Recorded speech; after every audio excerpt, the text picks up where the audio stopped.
औज़ुबिल्लाहि मिनश्शैतानिर्रजीम बिस्मिल्लाहिर्रहमानिर्रहीम व इज़ क़ाल मूसा लिक़ौमिही इन्नल्लाहा यअमुरुकुम अन तज़्बहू बक़रा क़ालू अतत्तख़िज़ुना हुज़ुवा क़ाल अऊज़ु बिल्लाहि अन अकून मिनल जाहिलीन क़ालू उदउ लना रब्बक युबय्यिन लना मा हिय क़ाल इन्नहु यक़ूलु इन्नहा बक़रतुन ला फ़ारिदुन वला बिक्र अवानुम बैन ज़ालिक फ़फ़अलू मा तुअमरून क़ालू उदउ लना रब्बक युबय्यिन लना मा लौनुहा क़ाल इन्नहु यक़ूलु इन्नहा बक़रतुन सफ़राउ फ़ाक़िउन लौनुहा तसुर्रुन नाज़िरीन क़ालू उदउ लना रब्बक युबय्यिन लना मा हिय इन्नल बक़रा तशाबह अलैना व इन्ना इंशाअल्लाहु लमुह्तदून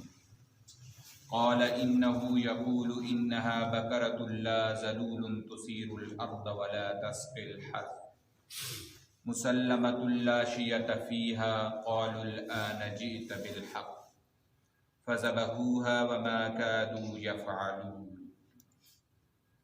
वइज़ क़तलतुम नफ़्सन फ़द्दारअतुम फ़ीहा वल्लाहु मुख़रिजुम मा कुन्तुम तक्तुमून फ़क़ुल्ना इद्रिबूहु बिबादिहा कज़ालिक युह्यिल्लाहुल मौता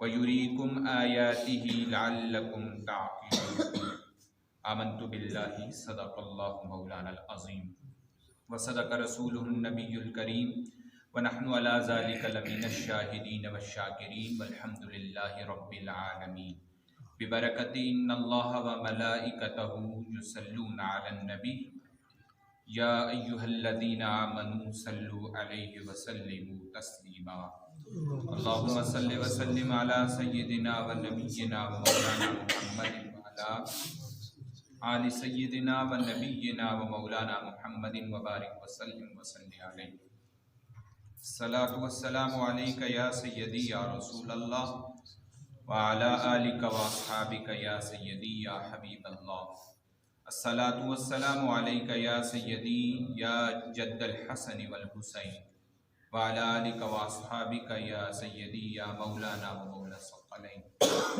मौलाया सल्लि व सल्लिम दाइमन अबदन अला हबीबिका खैरिल खल्क़ि कुल्लिहिम मुहम्मदुन सय्यिदुल कौनैनि वस्सक़लैन वल फ़रीक़ैनि मिन उरबिन व मिन अजमी मौलाया सल्लि व सल्लिम दाइमन अबदन अला हबीबिका खैरिल खल्क़ि कुल्लिहिम।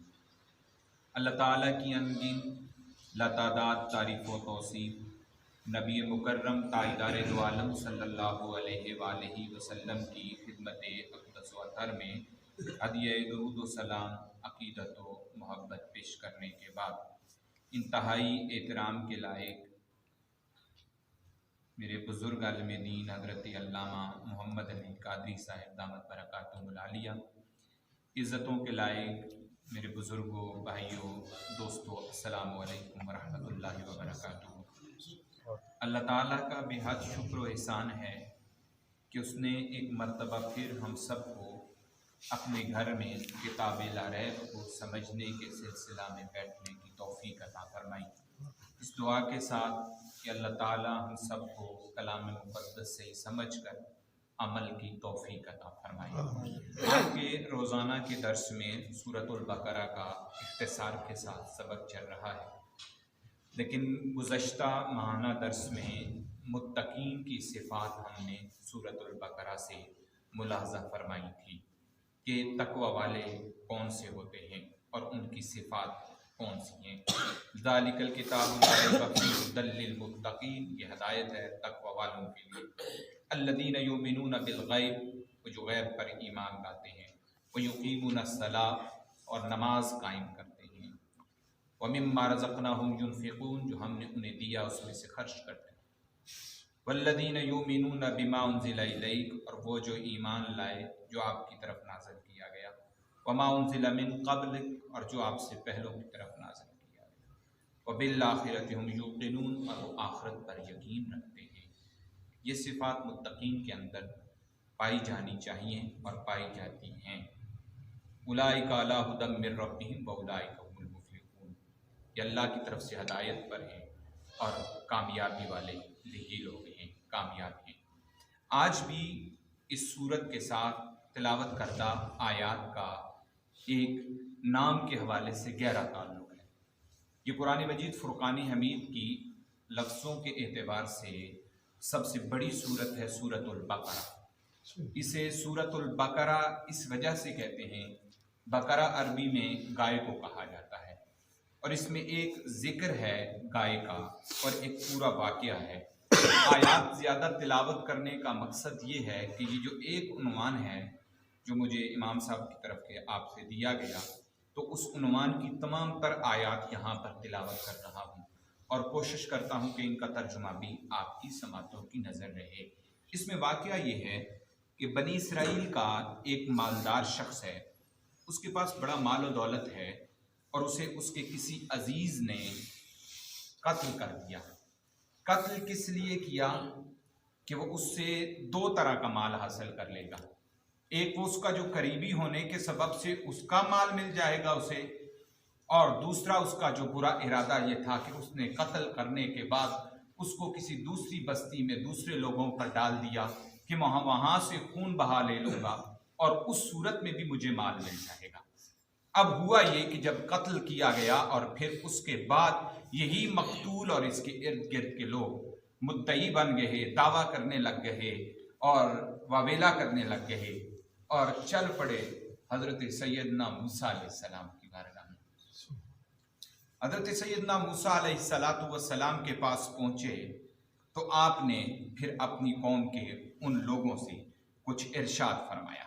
कुरान मजीद फ़ुरक़ान हमीद उसको यूं जिक्र करता है, व इज़ क़ाल मूसा लिक़ौमिही इन्नल्लाह यामुरुकुम अन तज़बहू बकरा। और जब मूसा ने अपनी कौम से फरमाया कि बेशक अल्लाह तुम्हें हुक्म देता है कि एक गाय ज़िबा करो। वाक़या जो है वो कत्ल का है और हुक्म हुआ गाय ज़िबा करने का। गाय ज़िबा करने का हुक्म क्यों दिया, इस पर कुछ हिकमतें ऐसी भी हैं जो हम पढ़ते हैं कि बनी इसराइल ने एक दौर में बछड़ी की भी पूजा की थी ताकि उन्हें बता दिया जाए कि ये पूजा करने के लिए नहीं है, ये जानवर ज़िबा करने के लिए।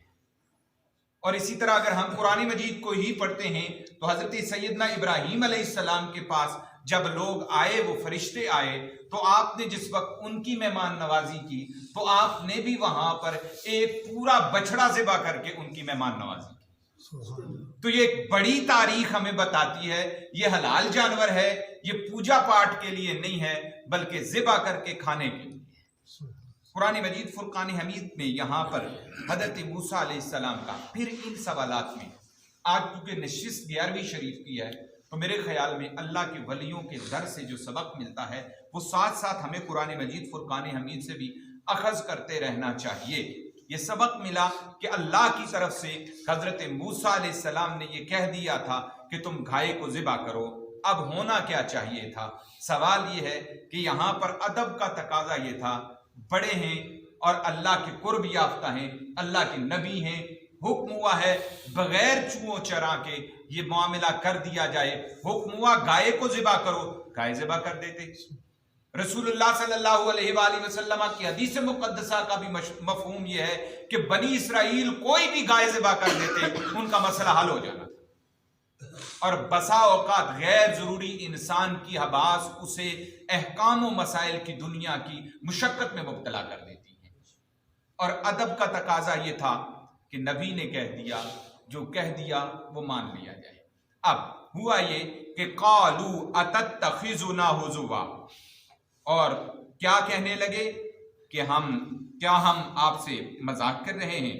क़ाल अऊज़ु बिल्लाहि अन अकून मिनल जाहिलीन, फरमाया मूसा ने मैं पनाह में रहूं अल्लाह की उससे कि मैं बेसलीका लोगों में गिना जाऊं। यानी ये मजाक पैगंबर के शायान शान, पैगंबर के शायान शान नहीं है, ये हुक्म है और इस हुक्म पर अमल करो। इस पर इतना ज़रूर है कि अगर इल्म की दुनिया में चलते हुए रास्ते में बाज़ औक़ात कोई चीज़ ज़ाहिरन समझ न भी आ रही हो, अपनी अक्ल के ढकोसलों की मद्देनज़र करके उस बात को इतनी पेचीदगी में न ले जाया जाए।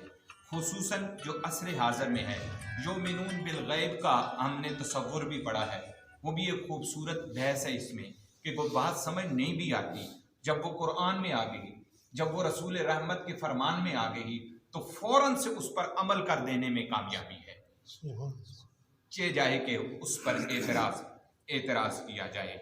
बहरहाल उन्होंने इसे मजाक की तरफ ले जाने की कोशिश की, और कुरान मजीद फुरकान हमीद की आयत बताती है मजाक जाहिलों का काम है, और खुसूसन जो मेहराब व मिंबर के साथ ताल्लुक़ रखने वाले हों, जिस वक्त अहकामात इलाहिया बयान कर रहे हों, तो उनके कल्ब व रूह में ये होना चाहिए कि हम अल्लाह का कलाम लोगों तक पहुँचा रहे हैं। क़ालू उदू लना रब्बक युबय्यिन लना मा ही, बोले अपने रब से हमारे लिए मांग देखिए कि वो बताए हमें कि वो कैसी हो। क़ाल इन्नहु यक़ूलु इन्नहा बकरतुन ला फ़ारिदुन वला बिक्र, कहा वो फरमाता है कि वो एक गाय है, न बूढ़ी है न बच्चिया है। अवानुम बैन ज़ालिक, बल्कि इन दोनों के दरमियान में है। समझो तो फ़फ़अलू मा तुमरून, अब तो करो जिसका तुम्हें हुक्म दिया जाता है।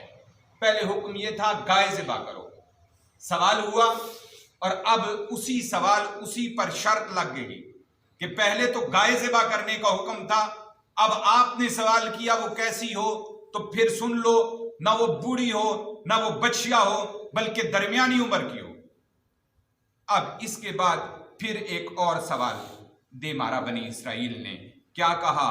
क़ालू उदू लना रब्बक युबय्यिन लना मा लौनुहा, अपने रब से अर्ज कीजिए, पुकारिए, पूछिए, मा लौनुहा, उसका रंग कैसा होना चाहिए। अब ये सवालात पर जवाबात आते जा रहे हैं। जवाबन मालिकुल मुल्क ने इरशाद फरमाया, क़ाल इन्नहु यक़ूलु इन्नहा बकरतुन सफ़राउ फ़ाक़ुल लौनुहा तसुर्रुन नाज़िरीन, कहा बेशक वो फरमाता है कि वो पीले रंग की गाय है, रंगत उसकी दिल में खुबने वाली है और देखने वालों को खुश आने वाली है। कुरान मजीद फुरकान हमीद ने फिर उनका एक सवाल जिक्र किया। क़ालू उदू लना रब्बक युबय्यिन लना मा ही, कहने लगे दुआ कीजिए हमारे परवरदिगार से कि हमारे लिए वजाहत से बयान करे कि वो गाय कैसी है। इन्नल बकरा तशाबा अलैना, इसलिए कि गायों में वो कुछ मुश्तबा हो गई है, शुबा पड़ गया है। बहुत सी गायें हैं जो छोटी भी होती हैं, बड़ी भी होती हैं, बहुत सी गायें हैं जो पीली भी होती हैं, अब ये मुश्तबा होती जा रही है, मजीद वाज़े कर दीजिए। लेकिन इस मर्तबा उनका बख्त और नसीब अच्छा कि उनसे एक ऐसा जुमला जुबान से निकल गया, अल्लाह ने उन्हें राह हिदायत अता फरमा दी। याद रखिए, बंदा परेशानियों में मुब्तला होता चला जाए, एक लम्हा ऐसा आता है कि वो थोड़ी परेशानियों पर राजी हो जाता है, बाकी परेशानियों से बच जाए। हुआ भी ऐसे, उनके कलाम जुबान से जो जुमला अदा हुआ, वह इन्ना इंशा अल्लाहु लमुहतदून, और अगर अल्लाह ने चाहा तो यकीनन हम किसी नतीजे पर पहुंच जाएंगे, यानी हम हदायत पा जाएंगे। इस पर भी रसूलुल्लाह सल्लल्लाहु अलैहि वसल्लम की एक हदीस मुक़द्दसा है। आका हुजूर रहमत दो आलम सल्लल्लाहु अलैहि वसल्लम ने इरशाद फरमाया, अगर बनी इसराइल इन्ना इंशाअल्लाह न कहते तो कभी भी हदायत न पाते। तो मुस्तकबिल के कामों में जो भी इरादा हो जाए इस काम का, हमें बाकायदा से तरगीब है कि अल्लाह ताला की ज़ात पर कामिल भरोसा रखते हुए, सबसे ज़्यादा ताकत उस ज़ात की हुजूर रखते हुए, इन्नल्लाह यहूलु बैनल मर्इ व क़ल्बी, अल्लाह बंदे और उसके दिल के दरमियान हायल हो जाता है। वो ज़ात कितनी बड़ी ज़ात है कि कोई भी काम करें, कभी भी घमंड ना हो, कभी भी गुरूर ना हो, कभी भी तकब्बुर ना हो। ये बंदे और बंदे के दिल के दरमियान ये इतनी नज़दीकी है कि इस नज़दीकी से भी ज़्यादा अल्लाह इसके दरमियान भी हायल हो जाता है। बंदा जब ये कहता है इंशाअल्लाह, अल्लाह ने चाहा, अल्लाह अपने बंदे के इखलास को देखता है, उस काम में उसकी मदद फरमा देता है और करम करता है, वो काम हो जाता है। बहरहाल बनी इसराइल का ये मामला, ये तज़किरा, ये बात, ये अंदाज आगे बढ़ता चला जाता है। हुआ ये कि जब बंदा कत्ल कर दिया गया, वो मालदार शख्स, माल हथियाने के लिए, तो उस पर उनकी ये रहनुमाई की जाती है कि तुमने गाय ज़िबा करनी है और गाय का वो गोश्त तुमने उस मुर्दे के साथ मस करना है और वो खुद जिंदा होकर बता देगा कि मुझे कत्ल किसने किया है। अब ये दो रुख हैं, बल्कि आज के इस दर्स में बेशुमार उन्वानात जन्म ले रहे हैं कि इधर से ये मालदार शख्स का माजरा है, उधर इस्लाम की नजाकत है, उधर इस्लाम का जराइम की रोकथाम के लिए कोशिश का अंदाज है। फिका का मसला है कि जब कोई बंदा किसी को कत्ल कर दे तो कभी भी उसका वारिस नहीं बन सकता, वो कभी भी उसकी विरासत का हकदार नहीं बन सकता। ये अंदाज है कि इसने कत्ल तो कर दिया, लेकिन गोया बयान किया कि तुम वारिस कभी भी नहीं बन सकते, ताकि दुनियावी माल दौलत के लिए कोई इतना बड़ा संगीन जुर्म न कर बैठे। दूसरा अंदाज ये कि उधर से एक बनी इसराइल का ही नेक शख्स है। अब दो उन्वानात हैं, दो हवाले हैं, दो खूबसूरत वाकयात हैं, एक खूबसूरत सा दर्स दे रहे हैं। बनी इसराइल का एक साले शख्स है, उसका एक छोटा सा बेटा है और जौजा उसकी हयात है। बस उस बंदे की उम्र इतनी बड़ी हुई कि उसे अपना आखिर वक्त करीब आ रहा है। उसके पास टोटल माल दौलत में एक बच्चिया है जो उसके पास मौजूद है। अब मुफस्सिरीन ने तफसीर खाजन जैसी तफासीर के अंदर ये हवाला मौजूद है, ये वाकया जिक्र है कि हुआ ये कि उस नेक शख्स ने, अब ये खुदाई हिकमत है और ये एक सबक देना मकसूद था, वगरना हम जानवरों की परवरिश के लिए घर का एहतमाम करते हैं और घर वालों को वसीयतें और नसीहतें कर रहे होते हैं कि ये काम इस तरह चलाना है। वो अल्लाह का कोई ऐसा कामिल बंदा था, उसने किया ये, वो छोटी सी बच्चिया जाकर एक जंगल में छोड़ दी और अल्लाह से मुखातिब हो गया, ए अल्लाह, ये बच्चिया मैं तेरे हवाले करता हूं, मेरे बच्चे के लिए कुछ और नहीं है, ये बच्चिया उसके काम आ जाए। अब वालिदा को खबर है कि मेरे बच्चे के लिए उसके वालिद ने अल्लाह के सुपुर्द जंगल में एक बच्चिया की है। अब खुदा के सुपुर्द बंदा अपनी तरफ से एहतमाम करके अल्लाह के सुपुर्द कर दे, वह खुदाए मेहरबान फिर मदद कैसे फरमाता है। जिस चीज की हिफाजत हम खालिक के हुजूर अपनी असबाब मुकम्मल करके फरमा देते हैं तो खालिक मदद कैसे फरमाता है।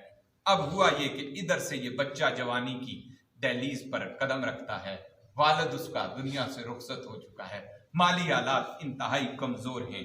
वालिदा अपने बच्चे से कहती है, तेरे बाबा ने अल्लाह के हुजूर लो लगाई हुई थी, उसने जंगल में एक बच्चिया अल्लाह के नाम पे तेरे लिए छोड़ी हुई है और खालिक के सुपुर्द की हुई है, जा जंगल में आवाज दे, हो सकता है वो बच्चिया तेरे पास पहुंच आए। सुभान अल्लाह। और हुआ भी ये, इसने आवाज लगाई, वो सही पली हुई खूबसूरत रंग उसका खुबने वाला है आंखों को और खूबसूरत नजर आने वाला है, चलती हुई अपने मालिक के पास पहुंची। अब मां ने जो जो निशानियां बताई थी वो निशानियां उस बच्चिया में पाई जाती हैं। इस नौजवान ने वही बच्चिया ली और घर तशरीफ ले आया। घर आया वालिदा के पास।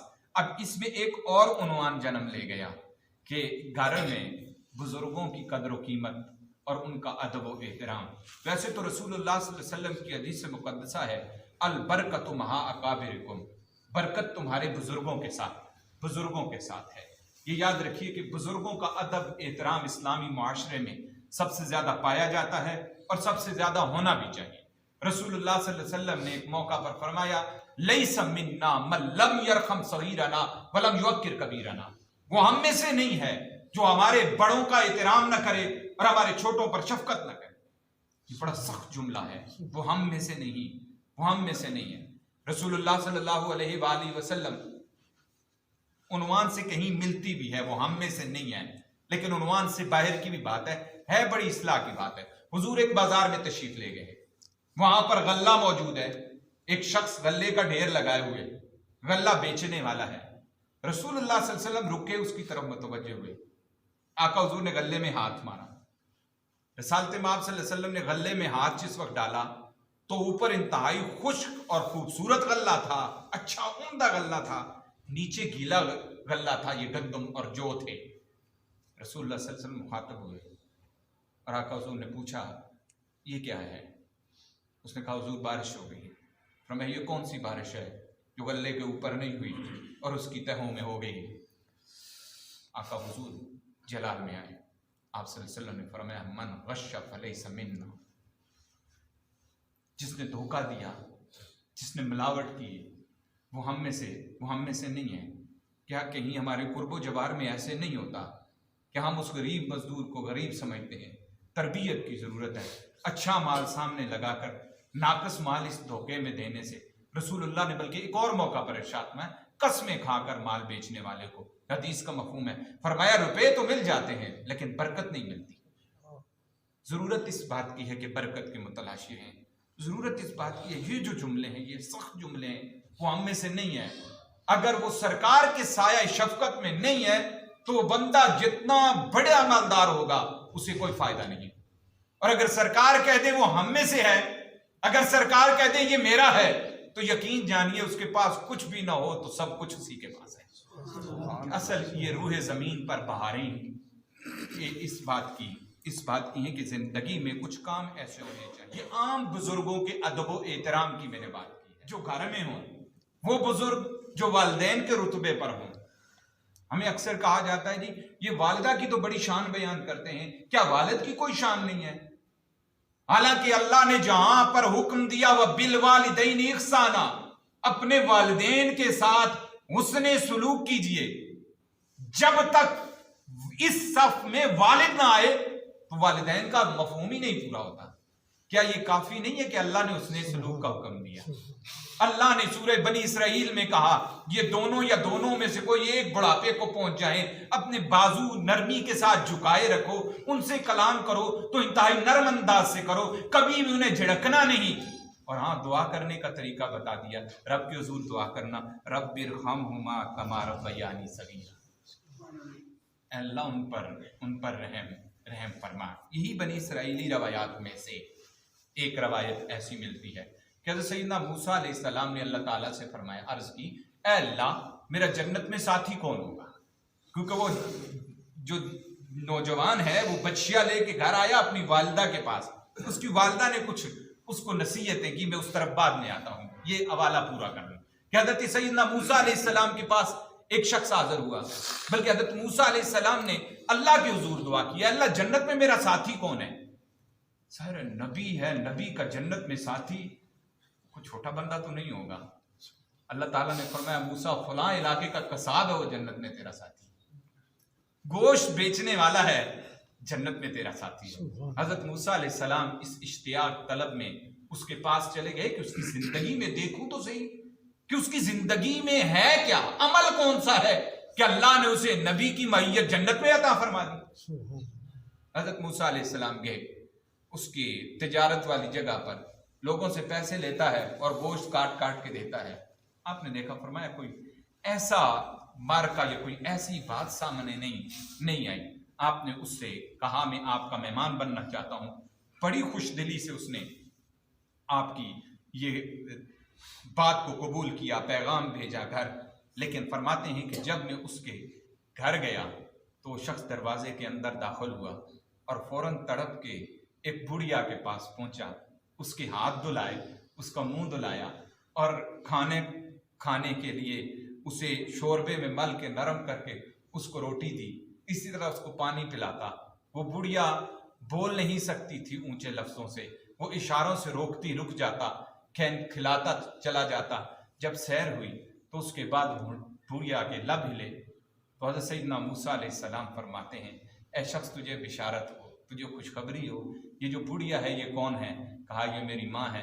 फरमाया ये दुआ कर रही है, अल्लाहुम्मा इजालु जलीसा मूसा फिल जन्ना, ऐ अल्लाह जन्नत में इसे मूसा का साथी बना देना, ऐ अल्लाह जन्नत में इसे मूसा का साथी बना देना। ये साथ होने का ये करम हुआ। हज़रत मूसा अलैहिस्सलाम ने फरमाया तेरी माँ की ये दुआ अल्लाह ने कबूल फरमा ली है,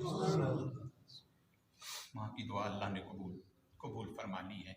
इधर भी ये बच्चा बनी इसराइल का हाजिर होता है, ये नौजवान शख्स बच्चियाँ लेकर घर। वालिदा ने छोटी सी बच्चियाँ जाते हुए तो देखी थी, जो अब दरमियानी उम्र को और उरूज को पहुंची हुई है, खूबसूरत बच्चियाँ है, पहचान ली। अब हुआ ये कि उस वक्त जो बच्चियाँ की कीमत थी वो तकरीबन 3 दीनार थी। वालिदा ने अपने बेटे को कहा बाजार चले जाओ और इसको 3 दीनार की फरोख्त कर देना। लेकिन जब मामला तय पा जाए तो फिर मुझसे मशवरा लेना। अच्छा, हम अपनी रोजमर्रा जिंदगी में खुसूसन में जवानों से मुखातिब हैं, कोई भी काम करें अपने वालिदैन के मशवरे को शामिल हाल लाजमी रखें। ये अल्लाह ने इसमें खास बरकत रखी है। हज़रत सैयदना मूसा अलैहिस्सलाम का ये दौर का वाक़या है, और ये शख्स जिस वक्त 3 दीनार के लिए वालिदा ने भेजा ना, तो कहा मशवरा करना मुझसे, जब फाइनल करने लगो, ये सौदा तय पाने लगे। वो गए तो आगे से वो नौजवान गया बच्चे लेकर, तो आगे से कीमत लगाने वाले ने 6 दिरहम कीमत लगाई। उसने सिर्फ इतनी बात की कि मुझे वालिदा ने 3 दिरहम कहा था और तू 6 दिरहम लगा रहा है कीमत, मैंने अपनी वालिदा से मशवरा करना है। जवाबन बताया गया कि नहीं, अगर तुम मशवरा करोगे तो फिर मैं तेरे साथ सौदा नहीं करूँगा। वापस घर चला गया, घर गया, वालिदा से बात की। वालिदा ने कहा चलो अगली दफ़ा 6 दिरहम की भी बिकी तो बेच देना, लेकिन मशवरा फिर तुमने मुझसे ही करना है। अब खरीदार जो आया तो वो 6 दिरहम का नहीं था, वो 12 दिरहम का था, लेकिन उसने एक शर्त लगाई थी कि अपनी वालिदा से मशवरा न करे तो तुझे मैं 12 दिरहम की ये बच्चियां दे देता हूँ, मैं ले लेता हूँ तुझसे। उसने कहा नहीं, ऐसा नहीं हो सकता, इनका सौदा नहीं बनता। ये वापस आता है, वालिदा से सवाल करता है, और नेक मर्द हो तो औरतें भी अल्लाह नेकी अता फरमाते। उस वालिदा ने क्या कहा बच्चे को, अब वो आए ना खरीदार तो उसके एक बात जरूर पूछना, ये बताइए कि ये बच्चियां बेचनी भी है या नहीं।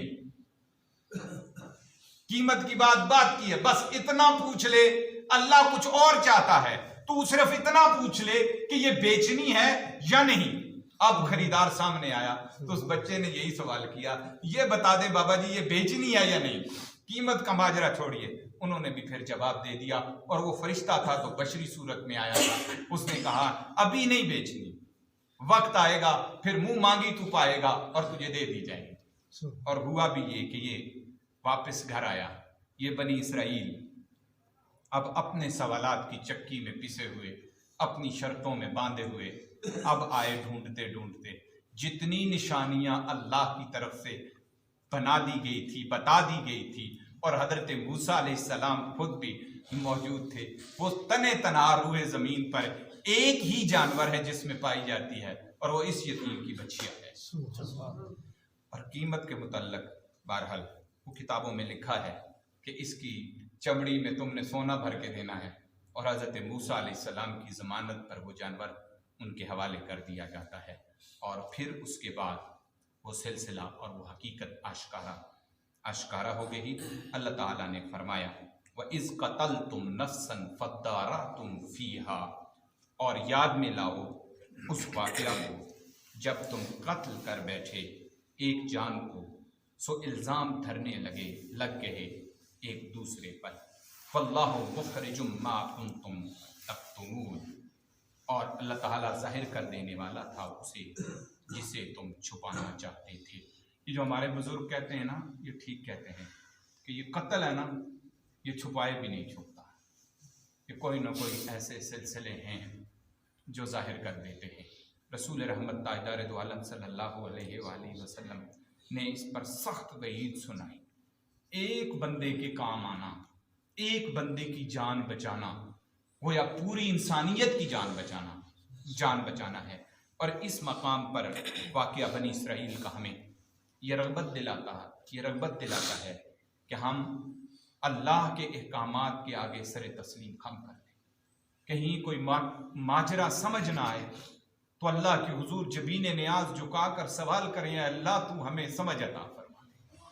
हमें समझ ना आए तो हम अपने वाले हवाले पर मुसिर हो जाते हैं।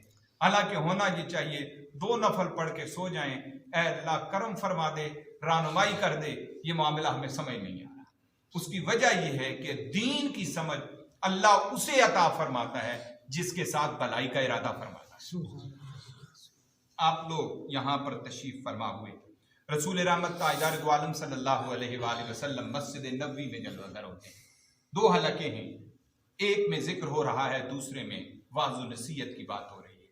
रसूलुल्लाह सल्लल्लाहु अलैहि वसल्लम ने दोनों की तारीफ फरमाई, लेकिन हुजूर ने हल्का इल्म का इंतखाब फरमाया। हम शेख अब्दुल कादिर जीलानी, महबूब सुब्हानी, कुतुब रब्बानी की आपकी बातों को कभी भी नहीं भूल सकते, आपकी सीरत के, आपके अंदाज को कभी भी नहीं भूल सकते। लेकिन 11वीं शरीफ पर जहां पर तिलावत है, नात है, वहां पर अव्वल दर्जे पर कुरानी मजीद का दर्स होना चाहिए।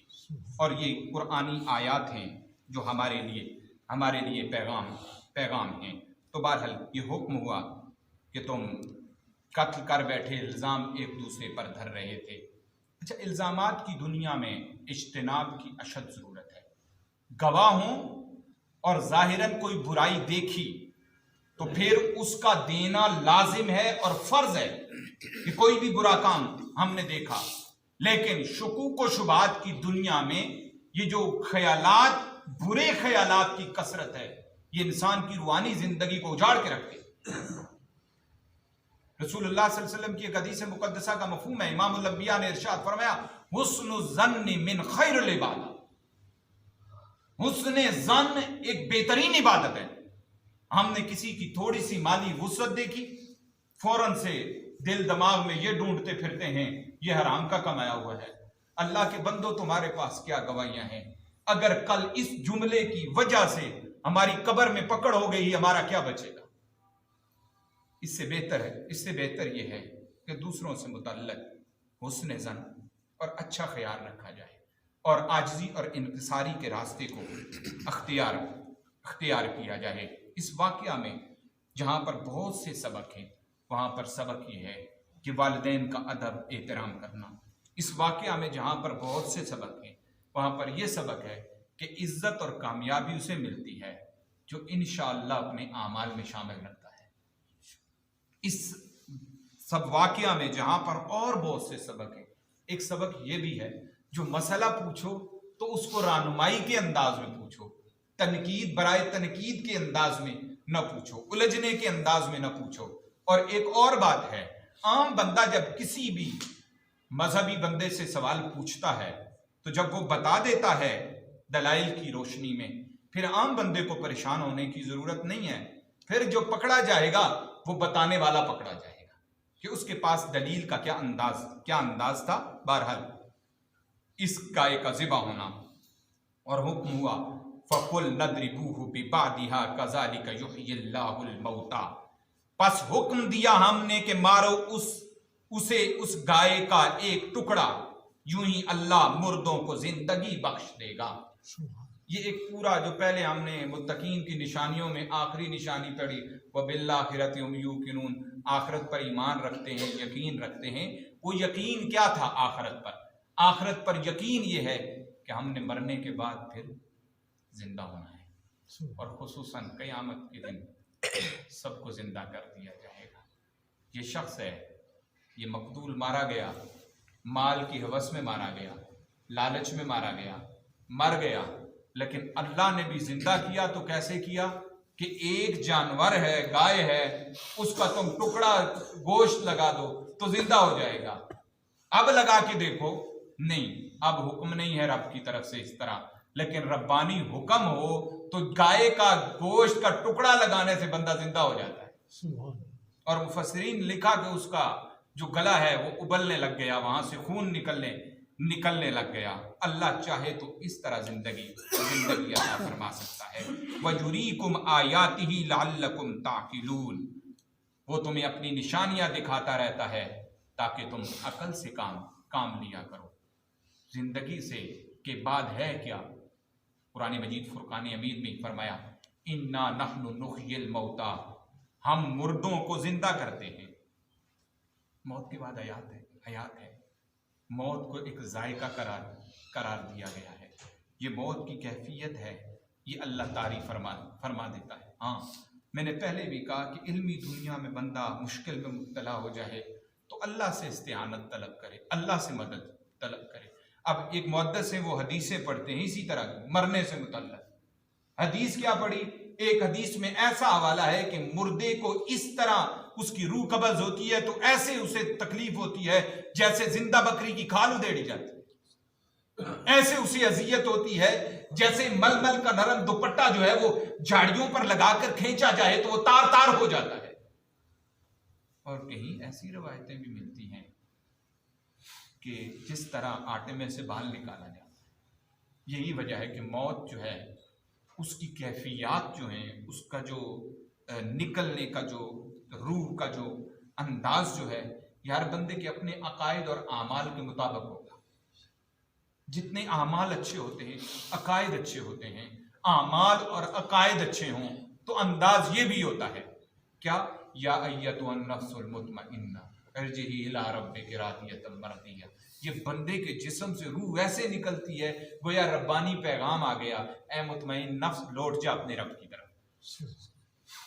ये अंदाज भी मिलता है और इसमें कोई दूसरी राय नहीं है। हम यूं भी पढ़ते हैं, दोनों तरह के हवाले पढ़ते हैं कि कब्र में भी रखा जाता है तो कब्र दबाती है। किस तरह दबाती है? दो तरह से दबाती है। एक यूं दबाती है जैसे प्यार से माँ बच्चे को गोद में दबाती। हो सकता है बच्चे के चीखों पुकार ने, उसके आंसुओं ने, उसकी जो रोने की आवाज है, उसने सबको परेशान करके रखा होगा। माँ ने उठाया, बच्चे को सीने से लगाया, वही बच्चा जो लम्हे चुप होने का नाम नहीं लेता था, माँ ने सीने से ही लगाया है, चुप हो गया। उसे वहां से एक तस्कीन मिली, उसे वहां से एक मोहब्बत मिली। दूसरे भी उठा के गोदी में ही उठाते हैं, अंदाज हो सकता है वो भी वही हो, लेकिन उसके अंदर जो मोहब्बत, जो लगन, जो तड़प, जो बच्चे की अटैचमेंट है वो नहीं है। अब उसकी जरूरत है। अब ये फरमाया कि कब्र ऐसे दबाती है जैसे बच्चे को मां गोद में दबा लेती है प्यार से। ऐसे ही है कि बंदा दुनिया से थका हारा इस कब्र में उतारा गया है, वो मट्टी, वो जमीन, वो कब्र का गड़ा उस बंदे को ऐसे दबाता है कि उसकी थकान दूर हो जाती है, उसे वो प्यार मिलता है और वो खास। और ऐसी रवायत भी है जो इंतहाई सख्त है, वो ये है कि मुर्दे को ऐसे दबाया जाता है उसकी दोनों पसलियां यकजा हो जाती है। ये भी एक दबाने का अंदाज है। मैंने जो हवाला पेश किया मैं इसलिए बयान कर रहा हूँ कि ये मरने के बाद हयात, आखिरत पर यकीन। अब ये मुक़द्दस ये रवायतें पढ़ते हैं, अब उनकी अपनी एक अंदाज है। पढ़ने वाले जानते हैं कि इल्मी उकदा अगर कहीं गिरा लग जाए तो बंदे को बाज़ औक़ात छोटे छोटे मसाइल पेचीदगियों में धकेल देते हैं, लेकिन खुल जाए ये गिरा इल्म की दुनिया की तो जो मसले आसमान तक के बुलंद हों वो जमीन पर बैठे हुए के लिए ऐसे होते हैं जैसे हाथ पर राई का दाना होता है। खालिक है सीनों का इंशिराह अता फरमाने वाला। ये मुक़द्दस सोचते हैं, रोते हुए सो जाते हैं, अल्लाह माजरा क्या है, ये हल कैसे होगा। ख्वाब में रसूलुल्लाह जलवगर हुए और ख्वाब में उसे कहा गया, इशारा दिया गया, सुबह उठना सूरह यूसुफ पढ़ना, तेरा ये मसला हल हो जाएगा। सूरह यूसुफ पढ़ते हैं, वक़त्ताना ऐदियहुन्ना पे पहुंचते हैं, ज़नाने मिस्र ने अपनी उंगलियां काट दी, बस आंख भी खुल गई क्योंकि मसला हल हो गया। और हदीस भी समझ आ गई, समझाने वालों को बता दिया कि माजरा ये है कि ज़नाने मिस्र के हाथ में छुरियां भी थी, लेकिन अपनी उंगलियां जानबूझ के कोई नहीं काटता। ये इस मामले में सबका यूं उंगलियां काटना और फिर समझ ना आना, बाद में खून देखकर ये वावेला मचाना। फरमाइए हुस्ने यूसुफी सामने था, और उधर जब रूह निकलेगी तो बंदे मोमिन के सामने हुस्ने मोहम्मदी होगा। उसे खबर कैसे होगी। अल्लाह ताला आकबत अच्छी फरमा दे। और खालिक ने मरने के बाद देनी हयाती है। मैं एक और मकाम तिलावत कर रहा हूं, हम तड़पेंगे इस वक्त के लिए। अद्दाल अलल खैरि कफ़ाइलिही, नेकी की तरफ दलालत करने वाला नेकी करने वाले की तरह है। मुझे यहाँ पर रश की जरूरत नहीं है। ये हाजी साहब, मोहम्मद अली कादरी साहब, ये आप गवाह हैं, मेरी एक अपनी रूहानी जिंदगी है। मैंने इस जगह इस नशिस्त में मेरी खिदमत करना चाह रहे थे तो मैंने पहले रोका। उसकी वजह यह है, यहाँ से मुझे दुनिया नहीं चाहिए, मुझे आखिरत चाहिए। मुझे ये जर्रे जर्रे गवाही देते हुए चाहिए कि हमने रसूल रहमत ताजदार दो आलम सल्लल्लाहु अलैहि वसल्लम के दीन का आलम बुलंद किया है। यहाँ पर दर्स कुरान मजीद दिया है। हमने गौर व फिक्र करना है, कुरान मजीद सीखने की तरफ, पढ़ने की तरफ हम चले जाएंगे। हमारी ज़िंदगी के कुछ मामूलात हैं जो हमारे बाद में भी काम आते हैं। मैं बात कर रहा था मरने के बाद इंसान करता क्या है। हम सब तड़पेंगे और अल्लाह ना करे हमारी तड़प कोई और नोयत की हो। पहली दुआ ये है, ये तड़प इस नोयत की ही हो जो नेक लोगों की तड़प है, वगरना मरने के बाद यूं भी होता है। कुरान कहता है हत्ता इज़ा जा अहदुहुमुल मौत, जब उन्हें मौत आ जाएगी क्या होगा? काल रब्बिरजिऊन, कहेंगे मौला मुझे दुनिया में लौटा दे, वापस लौटा दे। ये जो वक्त अब हमारे पास है इसके लिए तड़पेंगे। लाली आमलु सालिहन, हम नेक अमल करेंगे। फीमा तरक्तु कल्ला, जो कुछ हम छोड़ कर आए हैं। लेकिन अल्लाह का कुरान कहता है इन्नहा कलिमतुन हुवा काइलुहा, जो ये कह रहे हैं ना, ये महज एक कलमा है जो ये कह रहे हैं। व मिन वराइहिम बरज़खुन इला यौमि युबअसून, उनके दरमियान एक बरज़ख है, बस ये एक आड़ है, एक पर्दा है, यौमि युबअसून तक, कयामत के दिन तक। उस वक्त की तड़प से पहले ज़रूरत इस बात की है कि ये वक्त हमारे पास अल्लाह की दी हुई अमानत है। हमने इस वक्त का इस्तेमाल अच्छा करना है। कहीं सरमाया है तो ये दी हुई अमानत है, हमने इसका इस्तेमाल अच्छा करना है। और अगर आप ये पूछें कि सबसे बेहतरीन इस्तेमाल वक्त का क्या है, वो रसूलुल्लाह का दीन सीखने में और उस पर अमल करने में सर्फ करना, ये बेहतरीन है। ये बेहतरीन वक्त का इस्तेमाल है कि मुख्तसर सी आज की नशिस्त और मकसूद सिर्फ और सिर्फ ये था कि कुरान मजीद की चंद आयतें पढ़ी जाएं। अब अगली आयत का हवाला और फिर मैं अपनी गुफ्तगू को वक्त के अंदर ख़त्म करूं। कोशिश करते हैं मुख्तसर सा जिक्र करके हम नमाज इशा से पहले दुआ भी कर लेते हैं। अगली आयत में दो बातें जिक्र हैं, दो अंदाज जिक्र हैं कि इंसान का जब दिल सख्त हो जाए तो कितना हो जाता है। अल्लाहु अकबर। कुरान मजीद ने फरमाया सुम्मा क़सत क़ुलूबुकुम मिन बादि ज़ालिका फ़हिय कल हिजारति औ अशद्दु क़स्वा, फिर उसके बाद तुम्हारे दिल सख्त हो गए हैं जैसे वो पत्थर हो गए हों या फिर उससे भी बढ़कर सख्त। अल्लाहु अकबर। व इन्ना मिनल हिजारति लिमा यतफज्जरु मिनहुल अनहार, हालांकि बाज पत्थर भी ऐसे होते हैं जिनसे नहरें फूट पड़ती हैं। दिलों की सख्ती से अल्लाह महफूज फरमाए, ये सख्त हो जाए तो पत्थरों से भी सख्त हो जाए। हमने तो ये सुना, हम तो ये पढ़ते आए हैं, हमें तो अक्सर ये कहा जाता है कि हम अशरफुल मखलूकात हैं, लेकिन काश ये रुख भी बताया जाए ये इंसान नबी के ताबे हो तो बुलंद तर है, लेकिन अगर मुखालिफ आ जाए अहकाम व मसाइल में तो अल्लाह का कुरान कहता है इन्न शर्रद दव्वाबे इंदल्लाह, अल्लाह के नजदीक बदतरीन जानदार हैं, तमाम जानदारों में से बदतर हैं।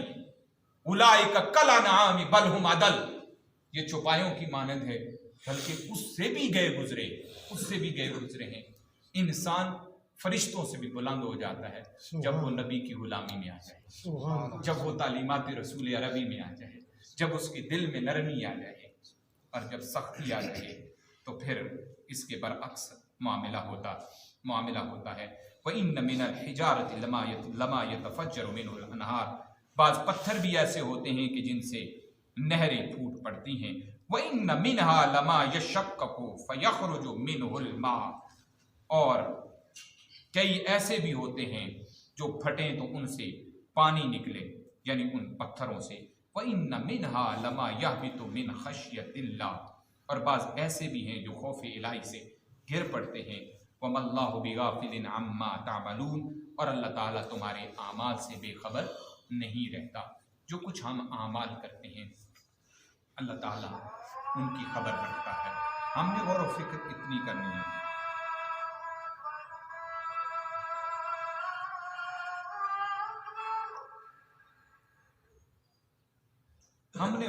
इतनी करनी है, अपना एहतिसाब खुद करना है, अपना मुहासबा खुद करना है। खुसूसन ये मुहासबे का वक्त जब हम खलवत में हों, हम सिर्फ इतना देख लें कि आज हमने जो किया है अल्लाह उसकी खबर रखता है। रसूलुल्लाह सल्लल्लाहु अलैहि वसल्लम की कचहरी में मेरे और मेरे वालिदैन के नाम के साथ मेरे अमाल पहुंचा दिए गए। क्या क्या पहुंचा है हम जानते हैं। रसूलुल्लाह ने इरशाद फरमाया मैं तुम्हारे अच्छे अमाल देखता हूँ तो मैं अल्लाह की हमद बयान करता हूँ। रसूलुल्लाह खुश होते हैं, और हमारे बुरे अमाल पर हमें इस्तिग़फ़ार करनी चाहिए। और यही वक्त है, अल्लाह ताला हमारे अमाल की खबर रखता है। कितनी खबर रखता है? अल्लाह कुरान में फरमा रहा है, इन्नहु अलीमुम बिज़ातिस सुदूर, वो सीनों तक की बातें जानता है। रसूलुल्लाह तरबियत फरमाए तो आका हुजूर की हदीस है, आपने इरशाद फरमाया, तुम में से कोई भी शख्स उस वक्त तक कामिल मोमिन नहीं हो सकता जब तक उसकी ख्वाहिशात उस तालीम के ताबे ना हो जाएं जो मैं मोहम्मद अरबी लेकर आया। यानी कामिल मोमिन होने के लिए अपनी ख्वाहिशात को भी रसूल रहमत की तालीमात के मुताबिक करना। मैं अक्सर ये बात कहा करता हूँ, हमारे यहाँ कुछ लोग ऐसे हैं जो छोटे गुनाहों को छोटा समझते हैं और इतने परेशान नहीं होते, लेकिन कुछ इतने खुशबख्त लोग हैं जिन्हें बुरा ख्याल भी आ जाए तो वो तड़पने लग जाते हैं। अल्लाह माफ़ फरमा, ये बुरा गुमान आ गया, ये बुरा ख्याल आ गया। वो आलुल्लाह है, वो औलिया कामिलीन हैं। दुआ है आज के सबक में जो कुछ कहा सुना गया, अल्लाह ताला हमें अमल की तौफीक अता फरमाए और जो गलती कोताही हुई अल्लाह पाक